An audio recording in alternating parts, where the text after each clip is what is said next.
Welcome to Tucker Carlson Storytime. We hope you enjoy this story. If you like this video, please subscribe to the channel to see the best and latest videos. My fiancée said, "My friends think you're not impressive enough for me. I should aim higher." I replied, "Then go ahead." That same day, I canceled the venue, the ring, everything, quietly. 2 weeks later, at 2 a.m., her closest friend called me crying. "Please pick up. Something happened at the bachelorette party, and it's about you." I'm Nathan, 34, and 3 weeks ago I was engaged to a woman who apparently thought I wasn't good enough for her social circle. The relationship ended in the most bizarre way possible, but I'm getting ahead of myself.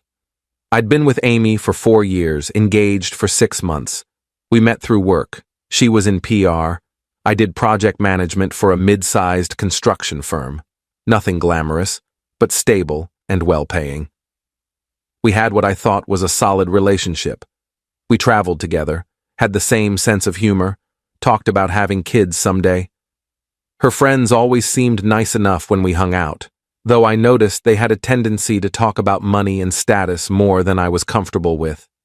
The breaking point came on a Wednesday evening 3 weeks ago. We were at her apartment having dinner. I'd picked up Thai food on my way over, and she seemed distracted, kept checking her phone, giving short answers to my questions. Finally, I asked what was wrong. "I had lunch with the girls today," she said, not looking up from her pad. "Thai, okay. How was it?" "They were asking about the wedding, about you." Something in her tone made me set down my fork. "What about me?" She sighed like I was making this difficult. "They were just asking questions. What you do, what your family's like, what kind of life we're going to have." And honestly, Nathan, they think I could do better, that I'm settling. I sat there for a second, processing that. "Your friends think you're settling by marrying me." They didn't say it like that exactly. They just think you're not as ambitious as you could be, that I should aim higher. And the more I think about it, maybe they have a point. A point about what? About whether we're really compatible long term.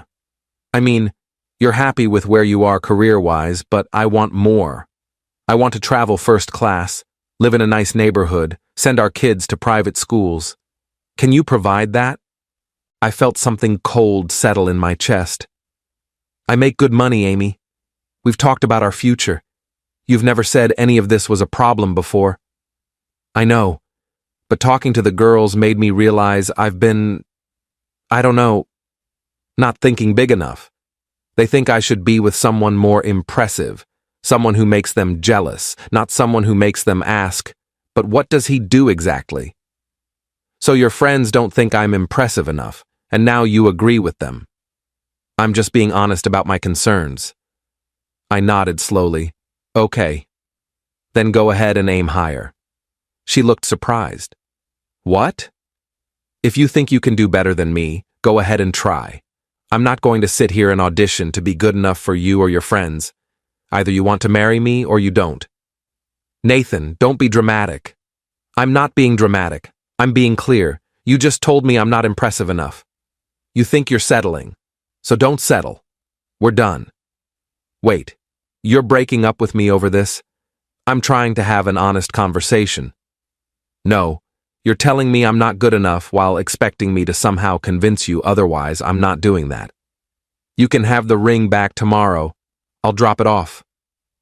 I left, drove to my apartment and sat on my couch for about 2 hours in the dark, just processing what happened. Then I started making calls. First, the venue. Canceled, lost the deposit but didn't care. The caterer, canceled.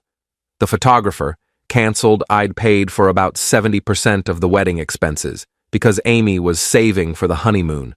So most vendors had my card on file. I systematically canceled everything I could that night. The next morning, I took the engagement ring, an $8,000 ring I'd saved for over a year to buy, back to the jeweler. They had a return policy within 90 days minus a restocking fee. I got about $6,500 back. Then I texted Amy, "Ring is returned. All wedding vendors I paid for are canceled. You're free to aim higher now. She called immediately. I didn't answer. She called 17 more times that day. I blocked her number.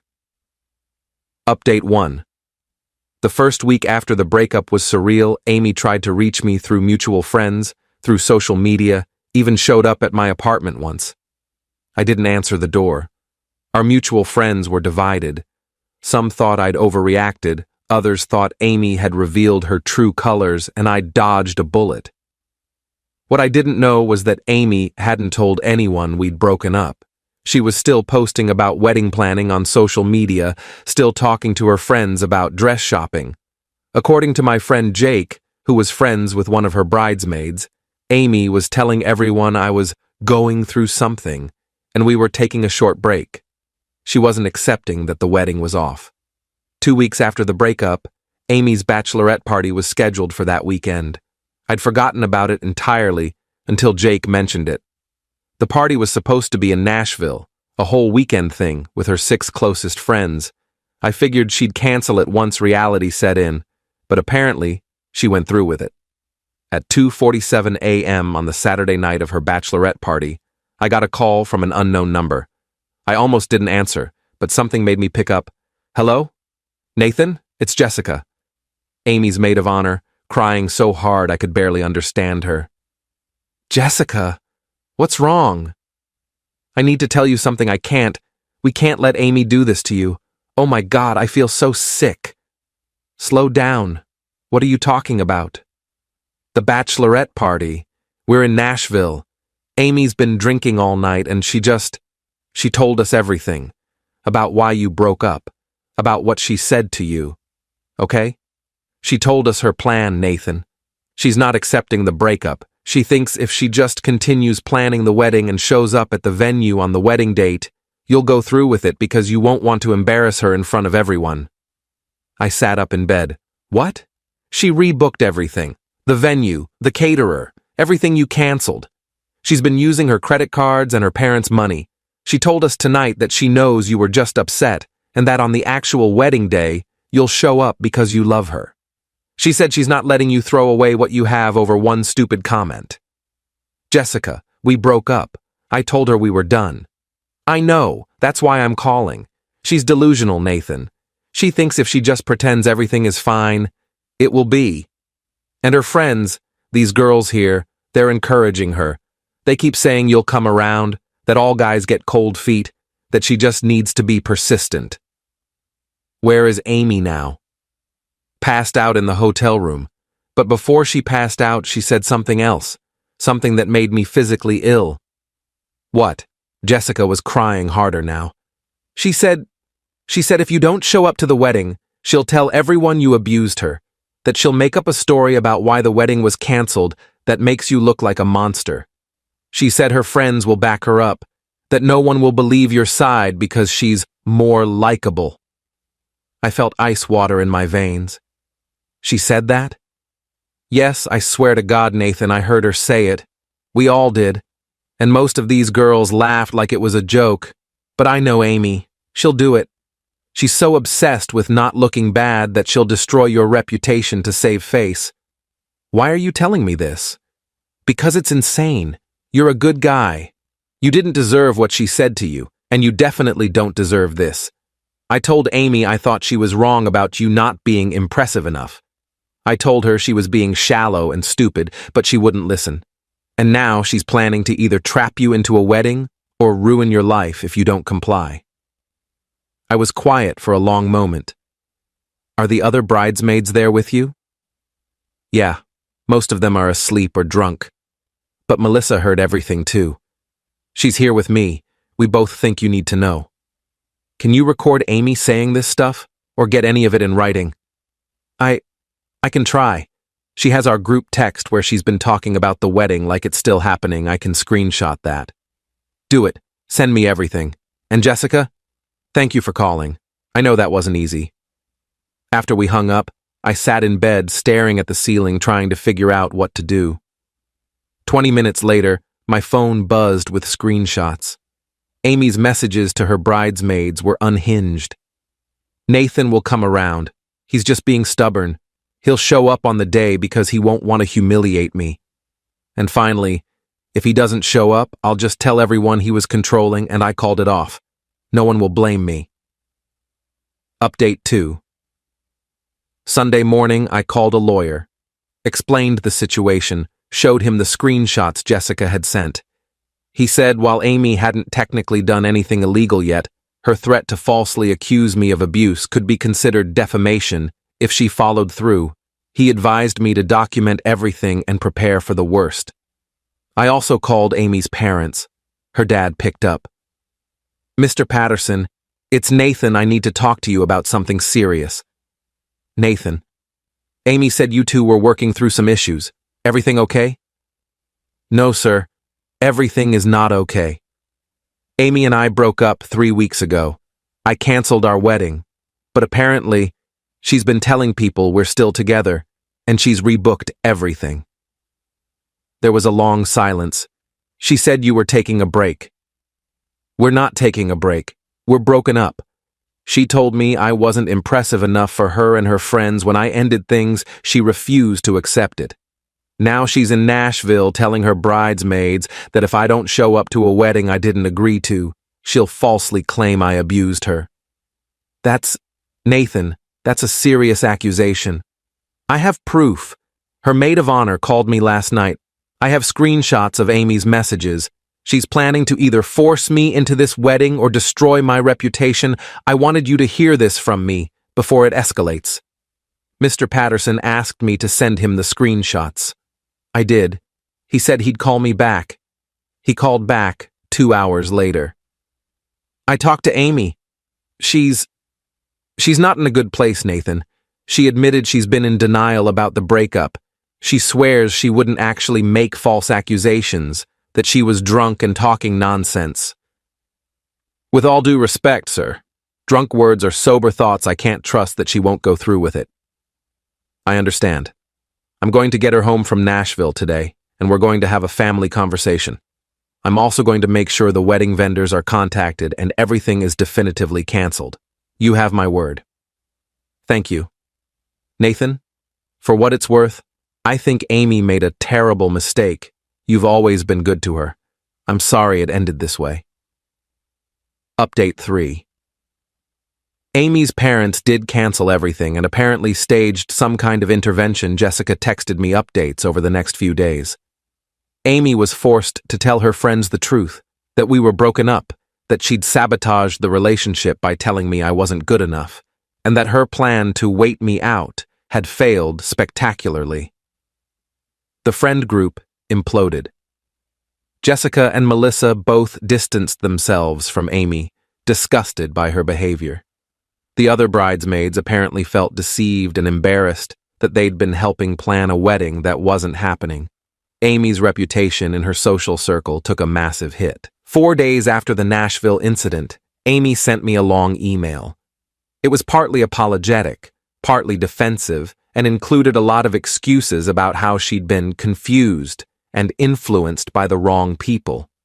She claimed she never would have actually accused me of abuse, that it was just drunk talk. She asked if we could meet for coffee to get closure. I didn't respond. A week later, I heard through Jake that Amy had started therapy.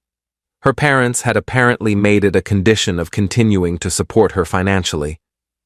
I was glad she was getting help, but it wasn't my problem anymore. The weirdest part of all this was how many people reached out to tell me I'd done the right thing.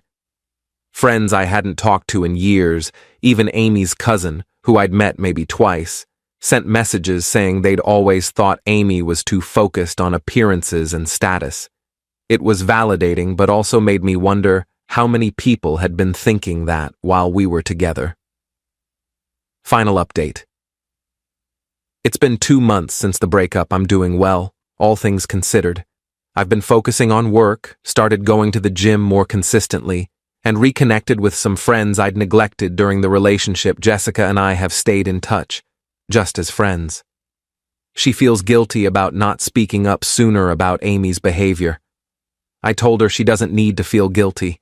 She called me when it mattered most. Amy moved to a different city about 3 weeks ago. Got a job transfer, according to Jessica. I think she was too embarrassed to stay here after everything that happened. The story got around, not because I told people, but because the bridesmaids talked, and it spread. In a city this size, that kind of drama doesn't stay quiet. I ran into one of Amy's friends from that lunch, the one who apparently started the whole "you're not impressive enough" conversation. At a coffee shop last week, she actually approached me. "Nathan, hi. Can I talk to you for a second?" "Sure." "I just wanted to say I'm sorry.